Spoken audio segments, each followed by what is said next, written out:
वह उस वक्त सड़क पर तन्हा बैठी किसी की मदद का इंतज़ार कर रही थी। उसे समझ नहीं आ रहा था कि वह कहाँ जाए। ज़िंदगी ने कुछ ही समय में उसके साथ जो कुछ किया था, उसने उसको बेचैन करके रख दिया था।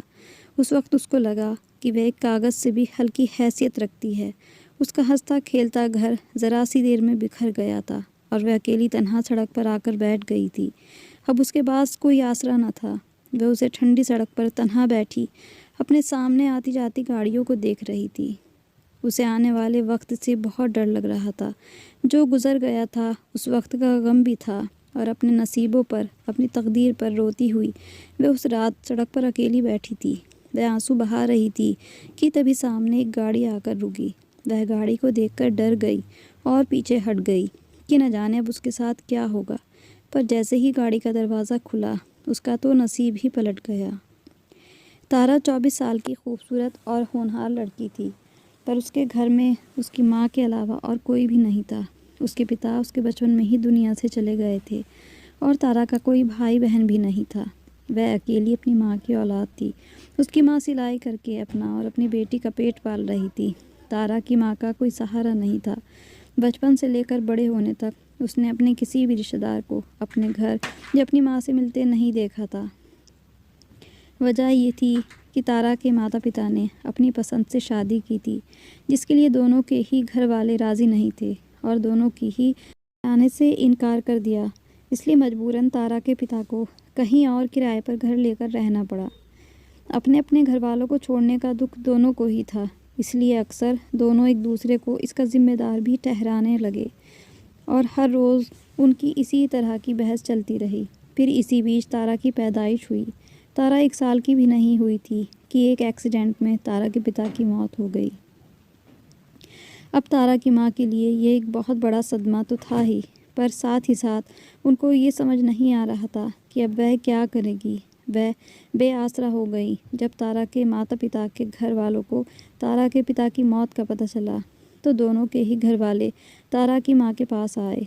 तारा की माँ के घर वालों ने कहा कि वह अकेले कैसे ज़िंदगी गुजारेगी, इसलिए वह अब उनके साथ चले, पर अपनी बेटी को उसके दादा दादी के हवाले कर दे। हम इसको नहीं अपनाएंगे। तारा की माँ को ये मंजूर नहीं था, इसलिए उन्होंने जाने से साफ इनकार कर दिया और बस फिर अपनी ज़िंदगी के उतार चढ़ाव अपनी मेहनत से पूरे किए। धीरे धीरे तारा बड़ी होने लगी। ज़िंदगी यूं ही गुजर रही थी। तारा ने अपनी 10वीं कक्षा की परीक्षाएं भी पास कर ली थी कि अचानक एक दिन तारा की माँ की तबीयत कुछ बिगड़ गई। उनको सांस की परेशानी हो गई थी और काफ़ी ज़्यादा हुई कि उनको अस्पताल ले जाना पड़ा। तारा उन्हें सरकारी अस्पताल में ले गई। वहाँ वे 3 दिन तक रहीं तो पता चला कि उनको फेफड़े का कैंसर हो गया है और इतना ज़्यादा बढ़ चुका है कि अब इसका कोई इलाज भी नहीं हो सकता है। तारा की माँ की हालत लगातार बिगड़ती ही जा रही थी। एक रात तारा की माँ ने तारा को अपने पास बुलाकर कहा कि तारा बेटा, मैं तेरी शादी करना चाहती हूँ, क्योंकि मैं जानती हूँ तेरे सर पर मेरे अलावा और कोई भी नहीं है। मेरे घर वाले तो तुझे अपनाएंगे नहीं और तेरे बाप के घर वाले भी तुझे अपने साथ नहीं ले जाएंगे। इसीलिए मैं चाहती हूँ कि अपनी ज़िंदगी में तुझको तेरे घर का कर दूँ और तुझे सुकून से, राहत से देखकर मैं भी सुकून से मर सकूँ। तारा की माँ ने यह चंद बातें बड़ी भारी सांसों के साथ आहिस्ता आहिस्ता तारा से कहीं। माँ की हालत देख तारा खामोश हो गई और कुछ भी न कहा। तारा की माँ ने इस बात को उसकी हाँ समझ ली और मोहल्ले के एक लड़के के साथ रिश्ता पक्का कर दिया, क्योंकि वे लोग भी काफ़ी समय से तारा का हाथ मांग रहे थे। लेकिन तारा की माँ नहीं मान रही थी, क्योंकि लड़के का कोई कामकाज नहीं था, पर अब मजबूरी थी। इसीलिए तारा की माँ ने सोचा कि जब शादी हो जाएगी तो कामकाज भी करने लगेगा और अपनी हालत देखते हुए ये रिश्ता पक्का कर दिया।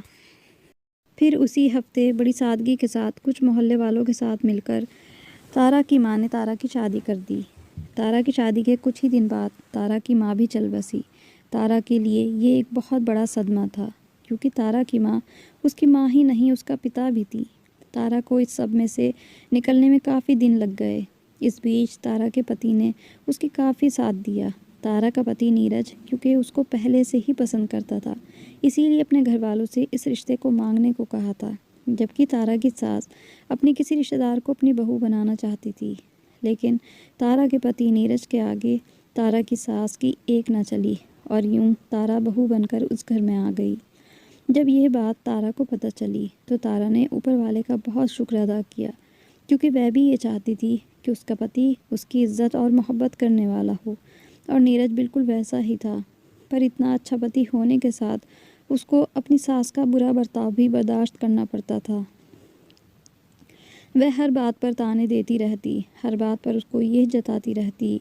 पहल तो तारा ने सब कुछ नज़रअंदाज कर दिया, लेकिन बाद में ये ताने इतने ज़्यादा बढ़ गए थे कि उनके शब्द ऐसे होते कि तारा से बर्दाश्त ना होते और उसकी आंखों से आंसू आ जाते। वह तारा की मरी हुई माँ को भी नहीं छोड़ती थी, उसकी माँ के बारे में भी बड़ी बुरी और गंदी बातें कहती। इस पर तारा का दिल सुलग उठता। फिर वह अपने पति नीरज से शिकायत करती, पर नीरज उसे समझाता और कहता कि सब कुछ उनका गुस्सा है जो वे मुझ पर नहीं निकाल सकती और तुम्हें इसका शिकार बना रही हैं। तुम उस वक्त बर्दाश्त कर लो, वे खुद ही गुस्सा निकाल कर खामोश हो जाएंगी। लेकिन नीरज से तारा ये नहीं कह सकती थी कि ये उनका गुस्सा नहीं, उनकी नफ़रत है जो उनकी आंखों से झलकती है। तारा की सास के साथ साथ उसकी दोनों नंदें भी हर वक्त उसको काम में उलझाए रखती और उसके काम में कमियां ही निकालती रहती। इसके अलावा तारा की नंदों की यही कोशिश होती कि एक मिनट भी तारा बैठ ना सके, वह किसी न किसी काम में उसको लगाए रखती। अब तारा मानसिक रूप से भी अब बहुत ज़्यादा थक चुकी थी। वह अपने घर में सुकून चाहती थी, वह यही चाहती थी कि सब मिलकर रहें, लेकिन अपनी सास और नंदों की वजह से उसके घर का माहौल जहन्नुम बना हुआ था। तारा इसलिए परेशान रहती। हालांकि नीरज उसको तसल्ली देता, पर सारा दिन अपनी सास और नंदों के बर्ताव की वजह से बहुत ज़्यादा परेशान हो गई थी और इस हालत से छुटकारा पाना चाहती थी। बस तारा को अपने पति नीरज की तरफ से खुशी थी कि उसका पति उसको बहुत ज़्यादा प्यार करने वाला और समझने वाला है। तारा की शादी को 6 महीने गुजर गए थे, पर उसकी सास और नंदों का रवैया एक दिन भी नहीं बदला था। उनके जुल्म हर रोज़ बढ़ते ही जा रहे थे। वह उसको जलील करती, धुतकारती और उसको उसकी मरी हुई माँ को बातें सुनाती। यह सब अब उसकी ज़िंदगी का हिस्सा बन चुका था। वह खामोशी से बर्दाश्त करती रही। वह ये सारी बातें अपने पति नीरज से कहती और नीरज उसको तसल्ली देता कि जब उसकी दोनों बहनों की शादी हो जाएगी तो उसकी माँ के अंदर खुद ही बदलाव आ जाएगा। तारा, तुम थोड़े दिन इंतज़ार करो, पर मेरी माँ अभी मेरी बहनों का रिश्ता करने को भी तैयार नहीं है। ऐसे में मैं भी उनके साथ ज़बरदस्ती नहीं कर सकता। नीरज की बात सुनकर तारा भी अपने पति की खातिर चुप हो गई, पर उसकी तकदीर में तो शायद कुछ और ही लिखा था। जो अपने पति से पूरी तरह संतुष्ट थी और अपने पति की संगत में जी रही थी, उसकी खुशियों भरा घर अचानक बिखर गया। उस रात नीरज सोया तो फिर सुबह सोकर ना उठा। जब सुबह तारा ने नीरज को उठाया, पर उसे क्या पता था कि उसकी दुनिया अंधेरी हो चुकी होगी। अपने पति को उठाते हुए जब तारा को उसके बेजान शरीर का एहसास हुआ तो फिर तारा को कोई होश न रहा। उसके पति को नींद में ही हार्ट अटैक हुआ था, जिसकी बदौलत सांस लेने की मोहलत ही न मिली और फ़ौरन ही उसकी ज़िंदगी का दिया बुझ गया। तारा की तो दुनिया ही अंधेरी हो चुकी थी। उसके पति का इस तरह अचानक दुनिया से चले जाना उसके लिए बहुत बड़ा झटका था। अभी कुछ महीने पहले ही उसकी माँ के जाने के गम से वह पूरी तरह उभर भी नहीं सकी थी, और इधर पति उसको छोड़कर चला गया। अपने पति के जाने से वह तो जैसे जिंदा लाश बन गई थी। पर तारा को इस सच्चाई को कबूल करने में बहुत वक्त लगना था, लेकिन उसकी सास और नंदों का जुल्म अब खुलकर सामने आ गया। नीरज के मरने के ठीक 7 दिन के बाद उन्होंने तारा को बहुत मारा पीटा और कहा कि उसकी वजह से ही उनका बेटा मरा है। उनका कहना था कि वह मनहूस है। तारा उनके सारे इल्ज़ाम चुपचाप सुनती रही और रोती रही। जब तारा को मार मार के वह तीनों थक गई तो उन्होंने तारा को घर से धक्के देकर निकाल दिया और दरवाज़ा बंद कर लिया। पति के बिछड़ जाने के बाद यह दूसरी क़यामत तारा पर टूट पड़ी थी। वह ज़ोर ज़ोर से दरवाज़ा पीटने लगी, लेकिन उन जालिम औरतों को उस पर ज़रा भी रहम नहीं आया। उन्होंने तो दरवाज़ा खोलना ही नहीं था। उसकी सास के दिल में तारा के लिए नफ़रत इतनी ज़्यादा थी, यह सब जानती थी, लेकिन नीरज को अपनी बहनों की पहचान नहीं थी। वह उल्टा तारा को समझाता रहता, और अब जबकि वह अपने पति के गम में थी, उन जालिम औरतों ने तारा को उसका गम भी सुकून से नहीं मनाने दिया और उस पर जुल्म के पहाड़ तोड़ दिए। कुछ देर दरवाज़ा पीटती रही, लेकिन उन औरतों पर कोई असर नहीं हुआ। फिर एक आखिरी निगाह उस घर पर डालते हुए तारा वहाँ से चली गई। दुनिया में तारा का कोई भी नहीं था। कुछ खूनी रिश्ते मौजूद तो थे, लेकिन उनके साथ अपनेपन का या प्यार का रिश्ता नहीं था। और वहाँ पर अगर तारा जाती भी कैसे, जब उसकी माँ ने ही सारी ज़िंदगी उन लोगों से नाता नहीं जोड़ा, तो फिर तारा किस लिए उन्हें अपना रिश्तेदार मान लेती। अब तारा के सामने बहुत बड़ा सवाल था कि वह जाए तो कहाँ जाए। हालांकि उसके शरीर में अब ताकत भी बाकी नहीं रही थी, फिर भी उसको कहीं तो जाना ही था, पर कहाँ, यही सवाल तारा के मन में बार बार उठ रहा था। वह चलती रही, लगातार चलती रही। फिर चलते चलते वह एक सड़क के किनारे आकर बैठ गई और आती जाती गाड़ियों को देखने लगी। वहीं बैठे बैठे वह लगातार आंसू बहा रही थी। कभी वह आश्रम जाने की सोचती तो उसे ख्याल आता कि वहाँ का माहौल किस तरह का है।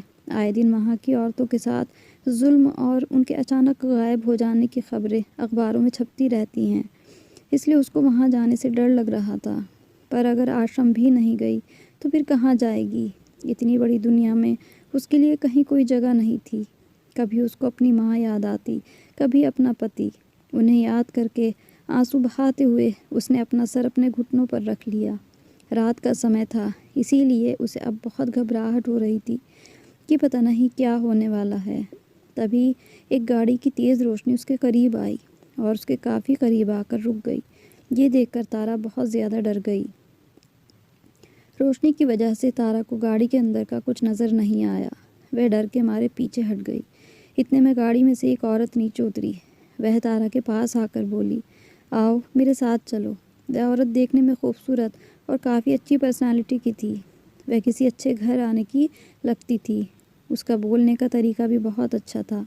तारा उसकी तरफ देखती रही, लेकिन वह कहने लगी, आ जाओ मेरे साथ चलो, फिर वहाँ से सोच लेना कहाँ जाना है। उस औरत ने नरमी से कहा तो उसके लहजे की वजह से ही तारा उठ खड़ी हुई और उसके साथ गाड़ी में बैठ गई। आखिर कौन है ये औरत जो तारा को यूं अपने साथ ले गई? अब कौन सी है तारा की मंजिल? अब क्या होगा तारा के साथ? जानने के लिए पढ़िए इस कहानी का भाग 2।